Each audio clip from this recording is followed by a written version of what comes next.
तरी बाईचा मुर्दा फुगून वर आलाय तुमच्या मागच्या पडक्या एरिया. पोलीस बी आल्या, लोक बी लई जमले साहेब. काय म्हणतोस काय? साहेब हे अमंगळ घडले या वक्त्याला. चला चला चला चला साहेब, या मामा. तुम्ही थांबा इकडे, आम्ही बघून येतो.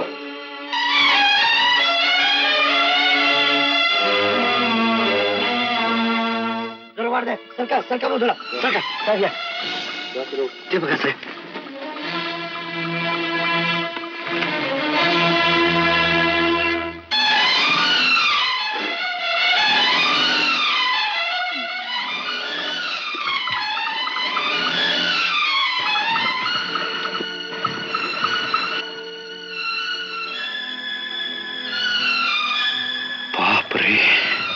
आपण हेच की ते वर्कशॉप वाले.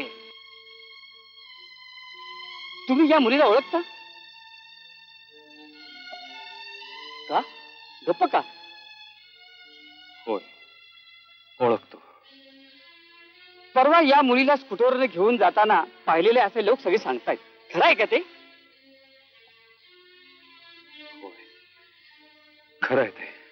मग तुम्ही इथे आल्यानंतर या बाईचं प्रेत पाहून दचकलत का? असं काय होईल याची कल्पना नव्हती मला. असं मग माफ करा, संशयावरून तुम्हाला अटक करणं भाग आहे मला. मला वाटतं इन्स्पेक्टर साहेब, आपली थोडी घाई होते असं तुम्हाला नाही का वाटत? काय म्हणजे पुराव्याशिवाय एखाद्या माणसाला पकडणं योग्य दिसणार नाही. नाहीतर काय, उगीच एखाद्याला पकडायचं ही काय मोगला लागून गेली? तेच म्हणतो मी. आता तुम्ही त्याची झडती घेतली आणि काही सापडलं तर प्रश्न वेगळा आहे. थँक्स साहेब, तुम्ही एक चांगला पॉईंट सुचवला. चला रे, आपण यांच्या वर्कशॉपची झडती घेऊ. साहेब हे योग्य दिसेल. करेक्ट. पण आपण साहेब यावेळी इथं कसे? साहेब आज लक्ष्मीपूजन, कारखान्याकडे निघालो होतो, मध्ये वाटेत गर्दी दिसली, म्हटलं चौकशी करावी. अच्छा अच्छा, आपण थांबा इथंच, आम्ही यांच्या वर्कशॉपची झडती घेऊन येतो. चला रे.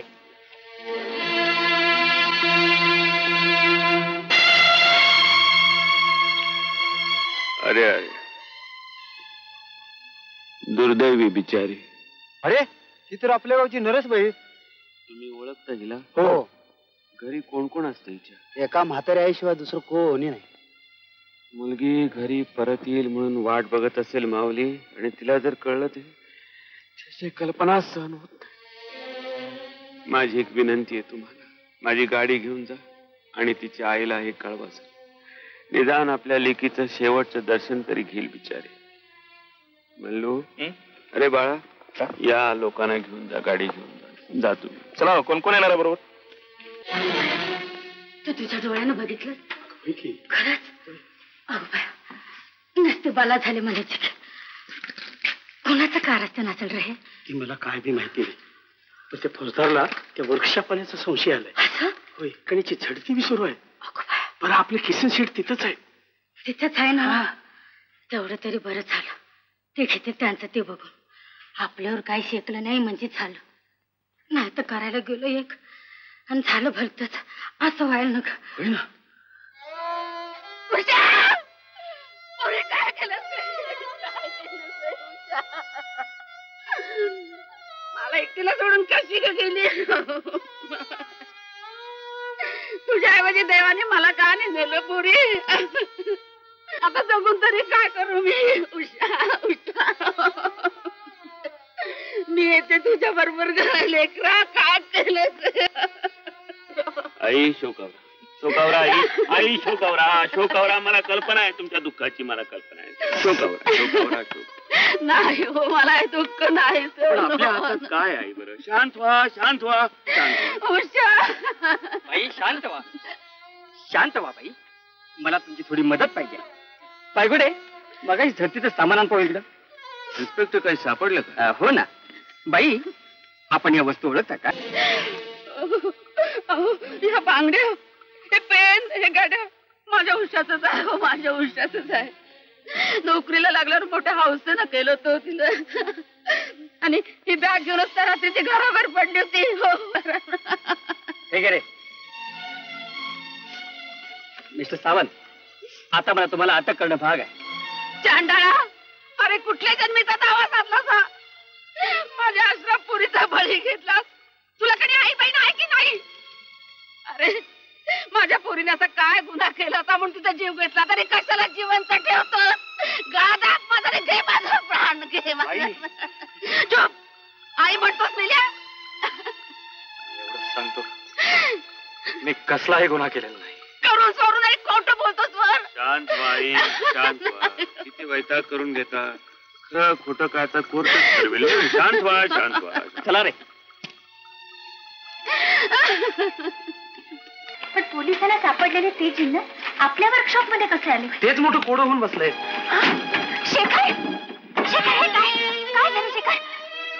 काय शैला,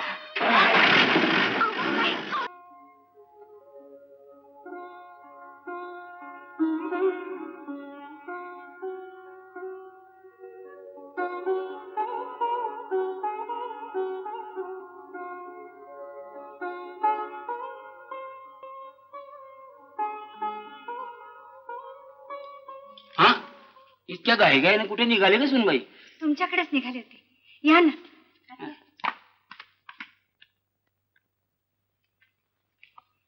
काय?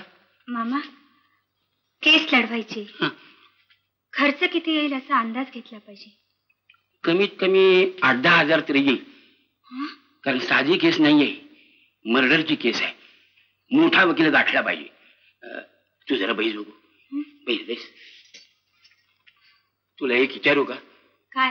नाही म्हणजे तुला आवडणार नाही, पर तुझ्या वडिलाची मदत घेतली तर? मदत? प्राण गेला तरी मी लाचार होणार नाही.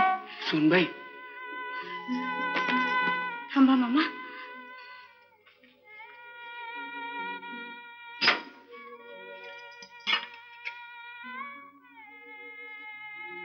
आज दसरा आहे आणि दसरा म्हणजे बायकोचा चेहरा पाहिजे हसरा. चला.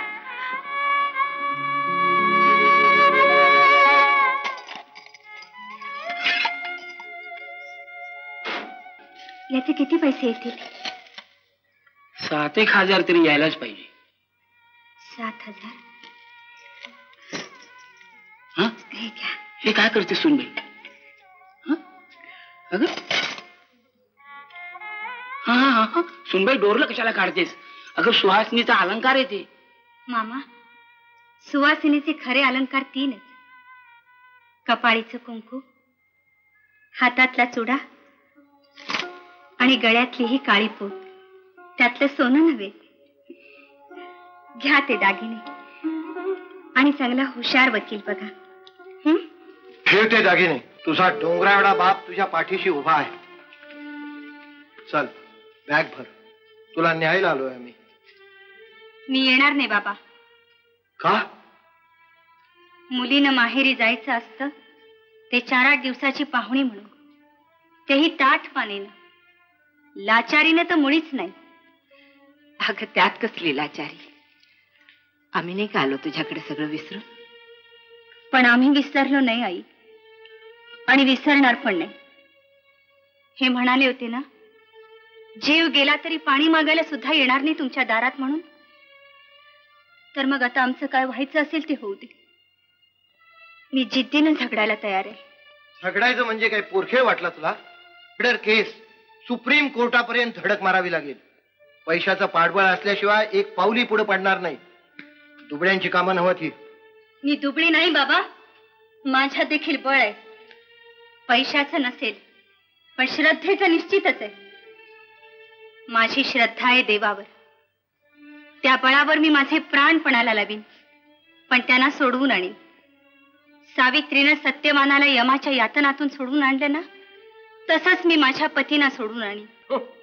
हा काय पुराणातला काय नाही, विज्ञान युग आहे हे, विज्ञान युग. अगं मानव चंद्रावर जाऊन पोहोचलाय. पण बाबा, चंद्रावर पाऊल ठेवल्यानंतर त्या अंतराळवीरांनी काय संदेश पाठवला माहित आहे?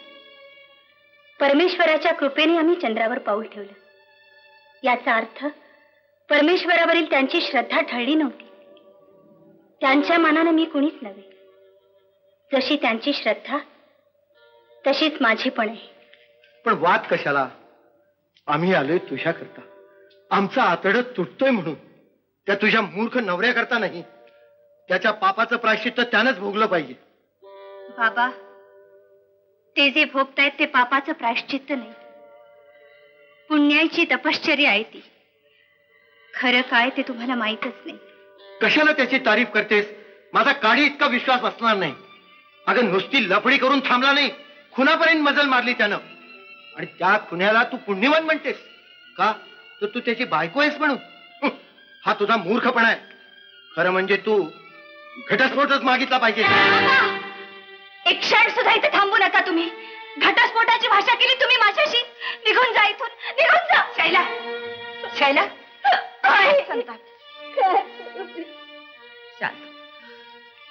हे बघ, नवरा कसलाही असला तरी जन्मोजन्मी हाच पती मिळावा म्हणून बायका व्रत वैकल्य करतात, वडाची पूजा करतात. पुरुषांना नाही कळायच्या त्या मागच्या भावना. आणि तुम्ही केवढा घाव घातला. हिची अवस्था तरी लक्षात घ्यायची होती. दिवस गेलेत पोरीला. शैला, मग तू चलच आमच्या बरोबर. बाबा, अशा असह्य परिस्थितीत मी नाही येणार तुमच्याकडे. माझीच मुलगी तू, माझ्यासारखीच हट्टी. ठीक आहे, घे. नाही बाबा, एक कपर्दिकही घेणार नाही मी. द्यायचंच असेल तर लग्नानंतर नाकारलेला आशीर्वाद द्या. आशीर्वाद घेऊनच आलो तू. ये पाहू शांत. बाबा,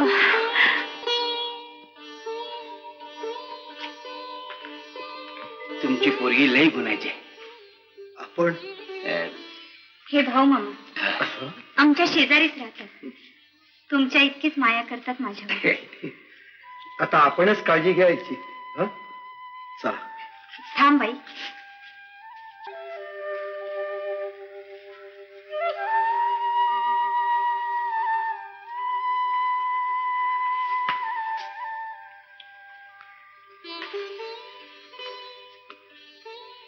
आई, देव माझ्या पाठीशी असेल तर हे ग्रहण सुटेल, नाहीतर माझा अखेरचाच नमस्कार.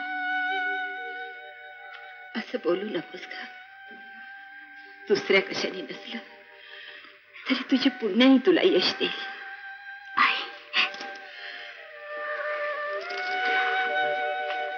बाबा, काही चुकलं मागलं असलं तर पोटात घाला. नाही बेटा, अभिमान वाटावा अशीच मुलगी आहेस तू.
माझ्या पुढे आलेल्या सर्व पुराव्याची बारकाईने छाननी केल्यावर आणि या संबंधीचा कायदा आणि त्यावरील आधार लक्षात घेता ही गोष्ट निर्विवादपणे सिद्ध होत आहे की प्रत्यक्ष गुन्हा घडताना कुणी जरी पाहिलं नसलं की कुमारी उषा खेडकर हिचा खून हा कोर्टापुढील आरोपीनंच केलेला आहे.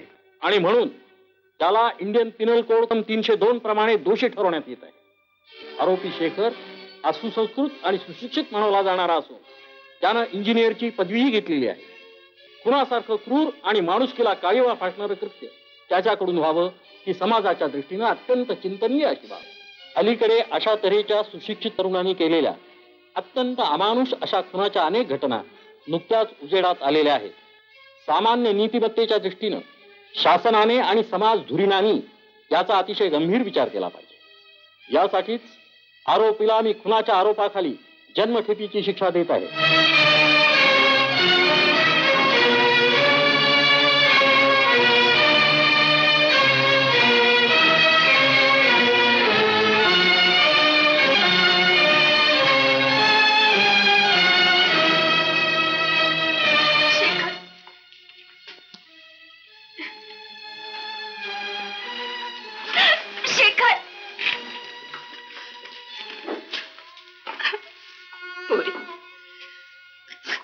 जन्माचे भोग आहेत का तुझ्या दैवात?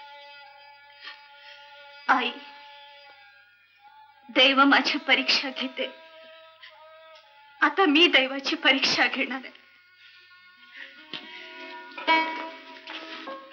आई, तुमची उषा काही तुम्हाला परत मिळणार नाही, पण तिचा खून करणाऱ्या माणसाला योग्य ती शिक्षा मिळेल. तिच्या आत्म्याला थोडं तरी समाधान मिळेल. चला, देव जागा एवढं तरी कळलं